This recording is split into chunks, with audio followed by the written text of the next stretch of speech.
He walked along in this way for some time, going haphazardly down unknown streets, and forgetting fatigue as happens with sorrow.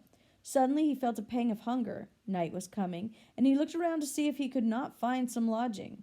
The good inn was closed to him. He sought some humble tavern, some poor cellar.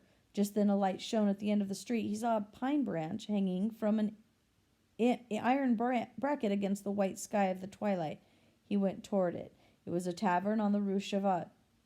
The traveler stopped a moment, looked through the little window into the tavern's low hall, lit by a small lamp on a table and a great fire in the hearth. Some men were drinking, and the host was warming himself. An iron pot, hanging over the fire, was simmering in the blaze. 2 doors led into this tavern, which is also a sort of restaurant, one from the street, the other from a small court full of manure.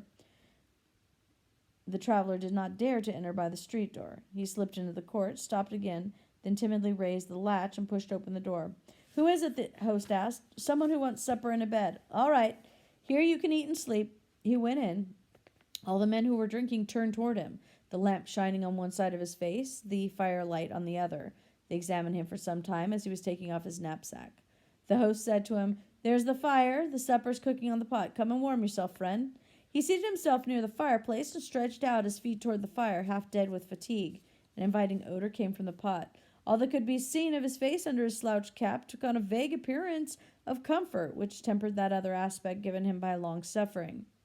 His profile was strong, energetic, and sad, a physiognomy strangely constructed. At first it seemed humble, but soon turned severe.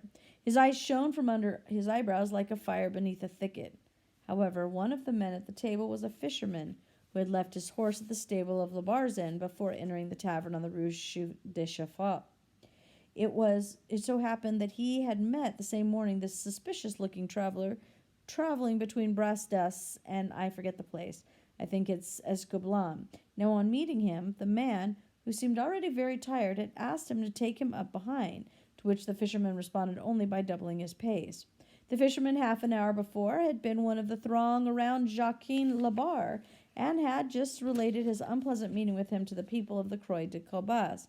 He motioned to the tavern keeper, who came over to him. They exchanged a few words in a low voice. The traveler had again lapsed into thought. The tavern keeper returned to the fire and, laying his hand roughly on the man's shoulder, said harshly, "You have to clear out."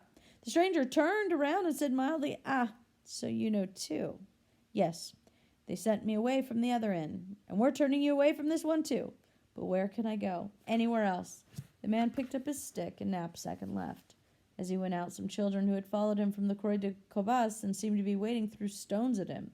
He turned angrily, threatening them with his stick, and they scattered like a flock of birds. He passed the prison. An iron chain hanging from the door was attached to a bell. He rang. The grating opened. "Jailer," he said respectfully, removing his cap, "would you open up and let me spend the night?" A voice answered, "A prison's not a tavern. Get arrested and we'll gladly welcome you." The grating was closed. He went into a small street where there are many gardens. Some of them are enclosed only by hedges, which brighten up the street. Among them he saw a pretty little one-story house with a light in the window. He peered in as he had done at the tavern. It was a large whitewashed room with a bed covered in Indian print calico and a cradle in the corner. Some wooden chairs and a double-barreled gun hung against the wall. In the center of the room a table was set. A brass lamp lit the coarse white tablecloth. A tin mug full of wine shone like silver, and a brown soup bowl was steaming. At this table sat a man about 40 years old. He had a joyful, open expression and was bouncing a little child on his knee. Nearby, a young woman was nursing another child. The father and child were laughing, and the mother was smiling. For a moment the traveler stayed there, contemplating this gentle, touching scene. What was he thinking? Only he could have said. Probably that this was happy home would be hospitable, and that where he saw so much happiness he might perhaps find a little pity. He tapped faintly on the window. No one heard him. He tapped a second time. He heard the woman say, "Did you hear a knocking?" "No," the husband replied.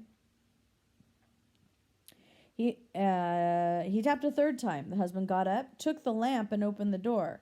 He was a tall man, half peasant, half artisan. He wore a large leather apron reaching to his left shoulder and forming a pocket containing a hammer, a red handkerchief, a powder horn, and all sorts of other things, held up by the belt. He raised his head, his shirt open and folded back, showed his bull-like neck, white and bare. He had thick brows, enormous black sideburns, prominent eyes, a large jaw, and a quite indescribable air of being at home. Monsieur, said the traveler, I beg your pardon, I have money.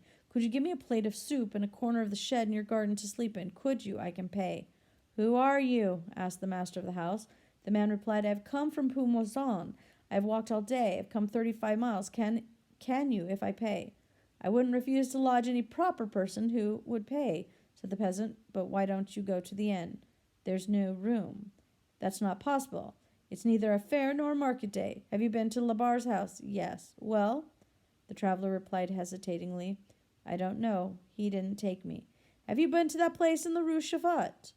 The embarrassment of the stranger increased. He stammered, They didn't take me either. The peasant's face assumed an expression of distrust. He looked over the newcomer from head to foot and suddenly exclaimed with a sort of shudder, Are you the man? He looked again at the stranger, stepped back, put the lamp on the table, and took down his gun. On hearing the words, Are you the man? The wife jumped up and, clasping her 2 children, precipitately took refuge behind her husband.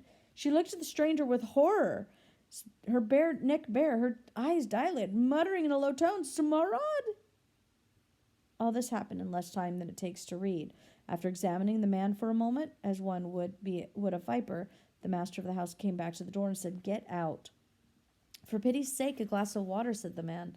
A gunshot, said the peasant, and then he closed the door suddenly, and the man heard 2 heavy bolts being drawn. A moment later, the shutters were closed and noisily barred. So we don't know at this point why he's being not allowed anywhere and what horrible thing he's done. So go ahead, pull back through quotes. Make sure you're looking at his reactions and everybody else's reactions toward him.